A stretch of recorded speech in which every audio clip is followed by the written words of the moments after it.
Yeah, folks, if there is something that points to deep changes this week, although when it comes to Trump, what is true today may not be tomorrow.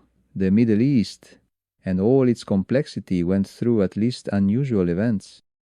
And at least apparently it symbolized, like few times before, the isolation of the Israeli Prime Minister Netanyahu, especially in an image that circled the world this week. The President of the United States, Donald Trump, shaking hands with the new Islamist leader of Syria, Ahmed al-Sharaa, a figure that, just so you understand, Israel labeled as an al-Qaeda terrorist in a suit. Trump did not hold back on praise.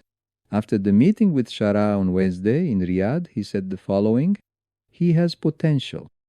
He's a true leader." That meeting, by the way, was arranged by the Saudis, who also signed a series of agreements with the United States involving weapons, business, and technology. And that whirlwind visit of Trump through Saudi Arabia, Qatar, and the United Arab Emirates wasn't just a diplomatic show marked by billion-dollar investments. No. According to 3 regional sources and 2 Western ones, it was the consolidation of a new order in the Middle East, led by Sunni countries, which is practically dismantling the old axis of resistance led by Iran and leaving Israel out. Let's remember, however, that the Sunni-Shiite dichotomy isn't enough to explain the complexity of the Middle East, so much so that the very axis of resistance includes representatives from both branches. The increasingly widespread criticism from around the world has made it difficult for the US to maintain its unconditional support for Bibi. That is, discomfort is growing in Washington with Israel's stance on Gaza, especially due to the lack of progress toward a ceasefire and the almost consensual perception that a series of war crimes is being committed by the Israeli government, not to mention the judicial assessments by the International Criminal Court and the International Court of Justice.